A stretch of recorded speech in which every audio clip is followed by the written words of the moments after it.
Hey, it's Allie Edwards, and welcome back to another episode of Storytime, where I take your journaling, writing, memory keeping, storytelling, things with words related questions. I'm going to dive into a couple more questions that I got recently, and let's see what we're going to talk about today. All right, so a few of the questions that I recently received had something to do about, they were questions related to chronological scrapbooking, and there were three that I put into one category, and I'm going to read them to you, and then we're going to talk a little bit about this topic today. So the first question was, how have you moved beyond chronological storytelling into telling stories regardless of timeline, which is something that I do. Number two is, how do you approach everyday stories that don't have a formula like Week in the Life?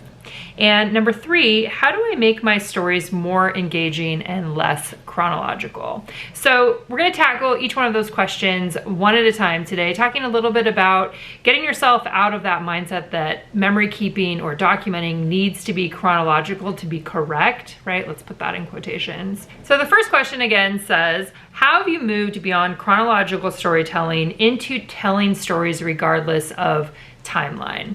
So depending on what kind of memory keeper you are, you may scrapbook in a variety of different ways, and you may approach it from a variety of different ways. You may be somebody that approaches it from a purely chronological standpoint. And what that means is you are very focused on making sure that you are telling stories in order, right? Like in the order that they happened. That's traditionally what we would call chronological scrapbooking, that you are doing it in order, you don't skip around. It's way more focused on the passage of time and making sure that things go in that order from your life, essentially, like from beginning to end. Now that is one approach, right? And it's an approach that if it works for you, absolutely stick with that approach, right? If that is something that it helps you move forward in your memory keeping, it helps you get more of your stories told, then I really want to encourage you to stick with the chronological type of scrapbooking. Now, here's a couple caveats to all this, right? Number one is you don't have to be an either or memory keeper. You don't have to just do chronological or maybe skip around in your storytelling, and I'll talk more about that in a minute. You can do both, right? Maybe you have some projects that are chronological, like Week in the Life. It's a 7-day project where you're documenting what's happening in your life right now, kind of a deep dive. Or Project Life, right, which most of the time people approach that chronologically, whether they are doing it weekly or monthly or kind of random, right? Those are two chronological projects. In addition to that, you can also just tell stories whenever you feel like telling stories, right? Whenever you feel motivated or you feel excited or you're struck by a memory, or you may have some other jumping off point that is inviting you to tell a story. And I absolutely 100% do both. So some stories that I tell and some projects that I embark on are chronological. December Daily is chronological, right? I start on December 1st and I finish on December 5th. Week in the Life is chronological, has a beginning and an end, and is also time-based. Day in the Life, 1-day project, right? That's technically chronological. I'm not doing Project Life right now, but if you're doing Project Life, that's probably a chronological based project for you. Non-chronological based projects, which is really when you are telling random stories at random points in time, can be sparked by a variety of different things. For me, in my own memory keeping and documenting, one of the things that I do these days is I use our monthly story kit themes as a jumping off point for telling stories, a wide variety of stories in my life. So that is absolutely not a chronological approach. So let's give an example. This month, the theme in our story classroom with the story kits and the story stamp subscription is the theme of teach. And so this month I will tell 3 or 4 stories about the theme of teach. I will look back in my own life. I will think about teachers I've had. I will think about teachers who are inspiring me right now. I will think about the kinds of things that I teach, right? Those are all stories that I could tell around that topic. And each month we have a new theme or a new topic. Next month, it's going to be the theme of care. So every single month I am showing up in our classroom and I am establishing 3 stories that I'm going to tell based on that theme. Again, not chronological. Sometimes I go back in time to tell a story from when I was a kid. Sometimes I'm telling present day stories. Sometimes I'm telling stories of how I hope things will be in the future. So for me, the structure of that kind of storytelling comes from a very specific invitation to tell stories related to a theme each month. So many of you out there who have been following along and or are subscribers have been telling stories in that kind of way, or else you've received that invitation to tell stories in that kind of a way. And it is a different approach. It is different to come to those themes and be, potentially be challenged by the themes or be excited by the theme, or not be excited and try to find a story to tell still within that theme. For me, it's just I think about it differently. I think about those stories differently, where it's not so much everyday life documentation or this timeline-based approach, right? I'm just using the theme to spark stories from my own life. And what I find is that over the course of all of the years that I've been doing these story kits, I'm telling a really kind of bigger overview of my life, right? I'm going into stories that I might maybe I wouldn't have told if I didn't have this particular theme, but the theme sparks the story. So the kinds of stories that I am telling are different than just, project life, here's our everyday, basics. This is the chronology of how our life is moving forward or progressing. So again, as with almost everything we're going to talk about in these Storytime videos, there isn't a right or a wrong. There's just different ways that you can do it. So if you are somebody that's been a purely chronological memory keeper or a purely chronological scrapbooker, and you are looking to branch out of that a little bit or to tell some different kinds of stories, I would fully encourage you to join us, obviously, in the story classroom. But even if you didn't want to go down that path, it's a lot of thinking about what are some of the stories maybe you're missing? What are some of the stories that you're missing when you are only focusing on chronology? Another thing that comes up with chronological scrapbooking too is that people often feel the pressure to make sure that they are caught up, right? Caught up or up to date. And chronological projects and chronological memory keeping kind of go hand in hand with feeling that way.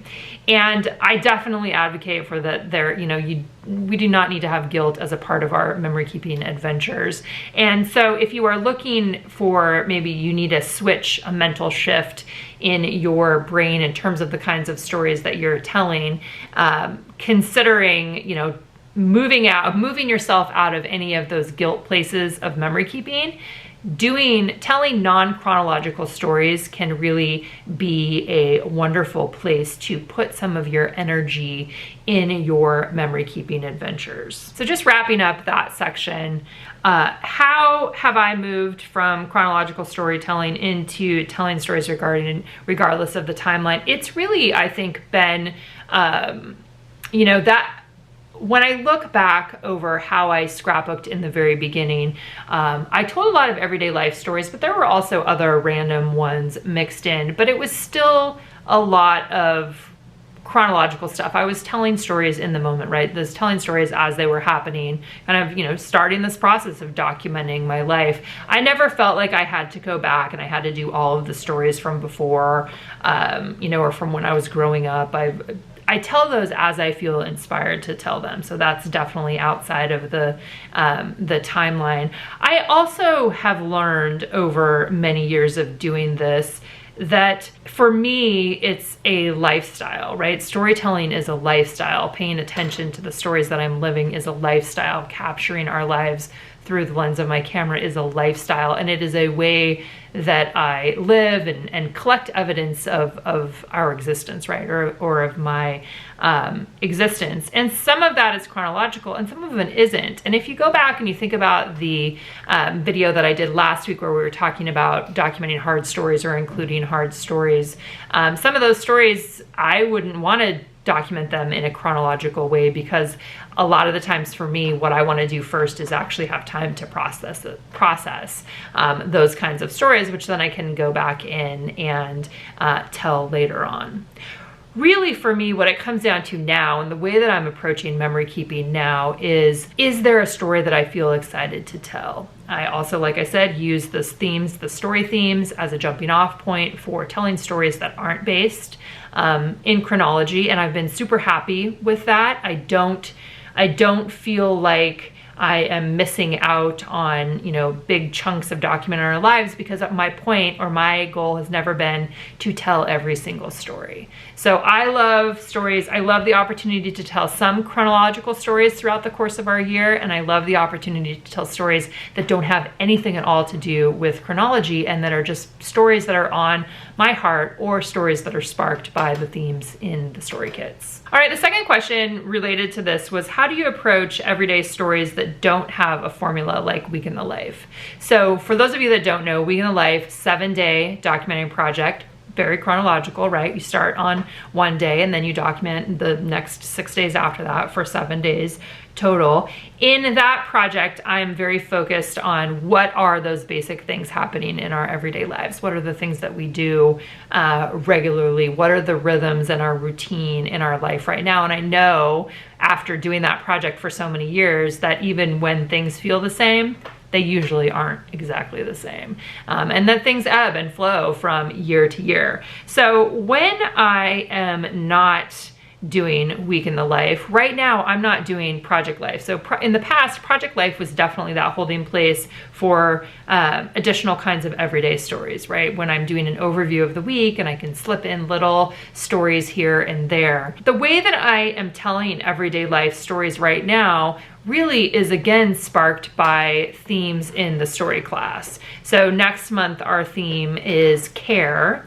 And so for care, what I will do is I will look on my computer, I will look at photos from the last last couple months, and I will first of all just see, are there any stories that I could tell from my everyday shots that relate to this theme of care, that tell a story or stories about caring deeply, or working on not caring as much, right? Those are a couple of the different stories that are jumping out at me as I start thinking about that one. So for me, everyday stories, I tell them as they come up, as I feel like telling them. I, again, don't feel that pressure like that I have to document every single everyday life story.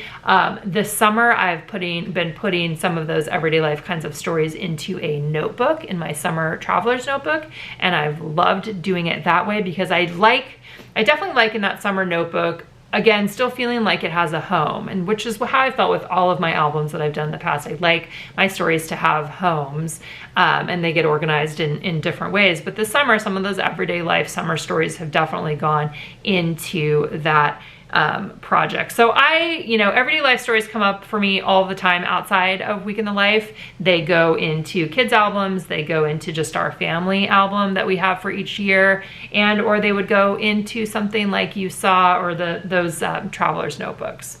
Again, there's not a right or a wrong. It's really what kinds of stories do you want to tell, and how much storytelling do you want to do, and where do you place value? All right, the third question related to this topic then is, how do I make my stories more engaging and less chronological?